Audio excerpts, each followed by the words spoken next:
दोस्तों, मानव चांद पर कदम रख चुका है, किंतु मानवों के चांद पर रखे कदम काफी हैरानी भरे रहे हैं।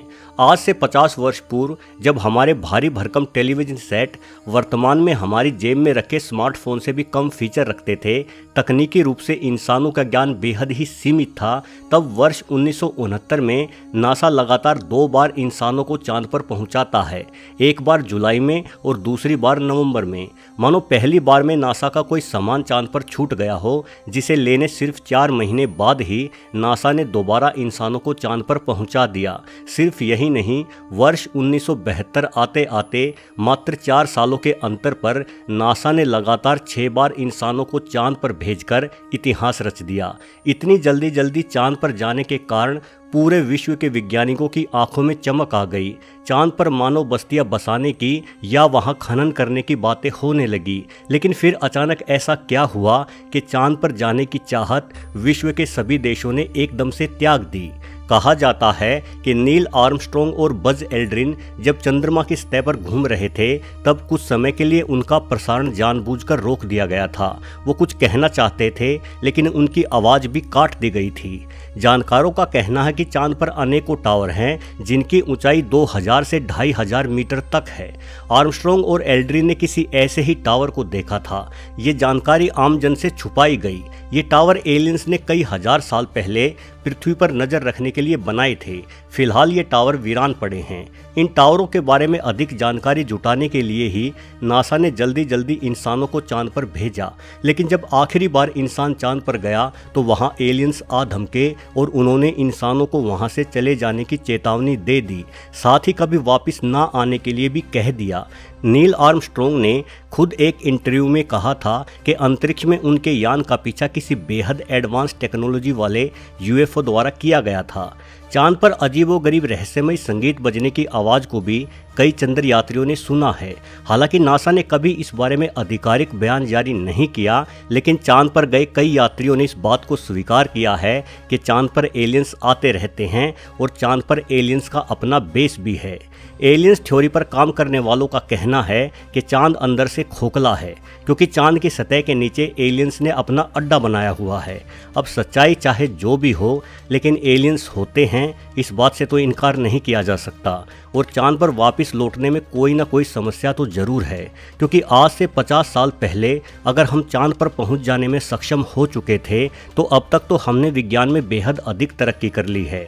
अब तक तो मनुष्यों को चांद पर अपनी कॉलोनी बनाकर खनन आदि का काम शुरू कर देना चाहिए था। ये बेहद ही आश्चर्य की बात है कि यदि हम 60 के दशक में चांद पर पहुंच गए थे, तो हमें वहां वापस जाने में इतना समय क्यों लग रहा है।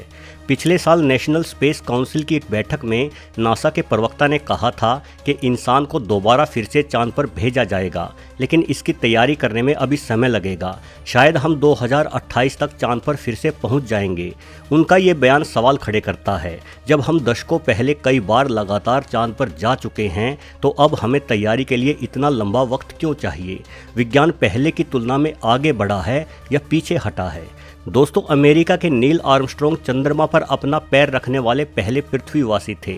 वह 21 जुलाई 1969 को भारतीय समय अनुसार सुबह 8:26 पर चांद पर उतरे। हमने पढ़ा है कि बड़े अंतरिक्ष यान कोलंबिया से अलग होकर ईगल नामक एक छोटा यान चंद्रमा पर उतरा था।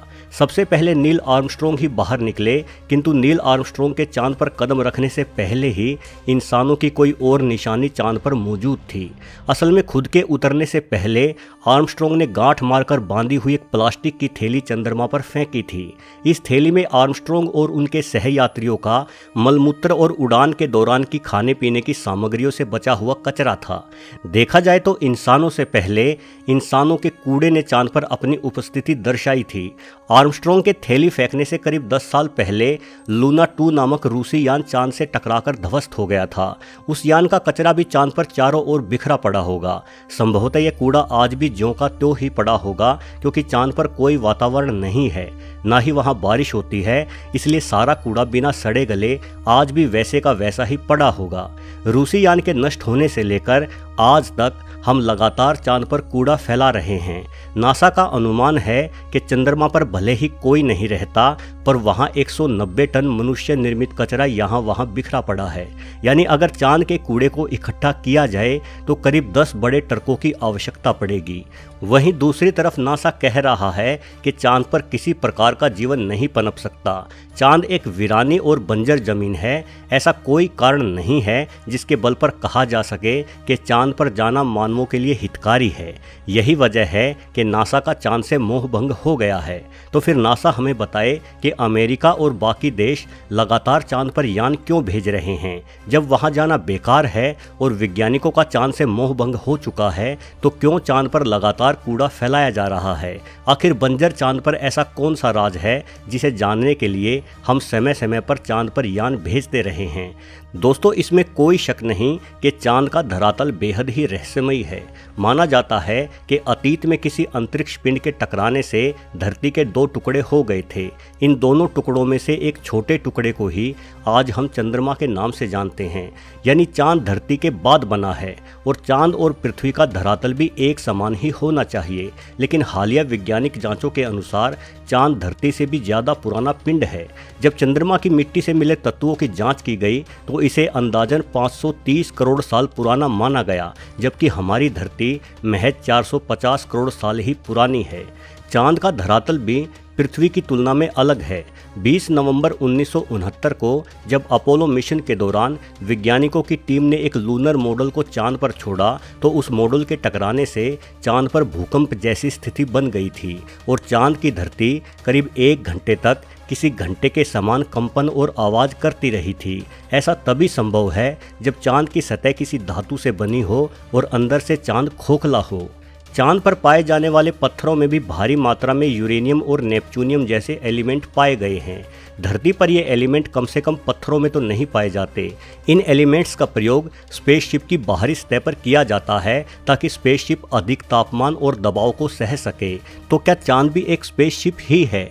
माना जाता है कि चंद्रमा पृथ्वी के गुरुत्वाकर्षण बल के क्षेत्र से भी बाहर है, फिर भी वो लगातार पृथ्वी की परिक्रमा किए जा रहा है, जिस कारण अनेकों वैज्ञानिकों का दावा है कि चंद्रमा प्राकृतिक है ही नहीं बल्कि इसे कृत्रिम रूप से किसी बुद्धिमान एलियन सभ्यता द्वारा बनाया गया है। चंद्रमा के जरिए ही वो एलियन सभ्यता पृथ्वी पर नजर रखती है। इतिहास की किताबों में चंद्रमा के बारे में एक और अनोखा तथ्य भी पढ़ने को मिलता है। बताया जाता है कि आज से करीब 910 साल पहले यानी 11वीं सदी में चंद्रमा अचानक से गायब हो गया था। चांद कई महीनों तक लगातार गायब रहा और उसके बाद दोबारा प्रकट हो गया। चूंकि उस जमाने में अंधविश्वास अपने चरम पर था, इसलिए सभी लोगों को लगा कि चांद के गायब होने के कारण कोई न कोई अनहोनी घटना जरूर होगी। इसीलिए सभी धर्मों ने बड़े पैमाने पर पूजा पाठ की। जब महीनों बाद चंद्रमा वापस दिखाई पड़ा तो लोगों ने राहत की सांस ली। चांद के यूं अचानक गायब होने के कारण ही सभी धर्मों में चंद्रमा का बेहद ही महत्वपूर्ण स्थान है। हालांकि वैज्ञानिक मानते हैं कि 1104 में आइसलैंड में स्थित एक ज्वालामुखी में भयंकर विस्फोट हुआ था। उसी विस्फोट से भारी मात्रा में राख निकलकर आसमान में फैल गई थी, जिस कारण चंद्रमा दिखाई नहीं देता था। किंतु यदि ऐसा हुआ होता तो महीनों तक फैली वो राख सिर्फ चंद्रमा की रोशनी को ही नहीं बल्कि सूरज की रोशनी को भी प्रभावित करती। सूरज की रोशनी और गर्मी पृथ्वी पर ना पहुंच पाने के कारण ही पृथ्वी पर शीत युग शुरू हो जाता और करोड़ों जीव मारे जाते। लेकिन इस तरह से पृथ्वी पर जीवों के मरने की कोई घटना इतिहास में दर्ज नहीं है। दोस्तों, इसमें कोई शक नहीं कि चंद्रमा ने अपने रहस्यों की ओर सदैव इंसानों का ध्यान खींचे रखा है। इन्हीं रहस्यों को समझने इंसान कई बार चांद पर भी गया, लेकिन चांद पर इंसानों को भेजने के मिशन को पिछले 50 सालों से रोके रखे जाना भी अपने आप में बेहद ही रहस्यमयी बात है। वीडियो देखने के लिए आपका बहुत बहुत धन्यवाद।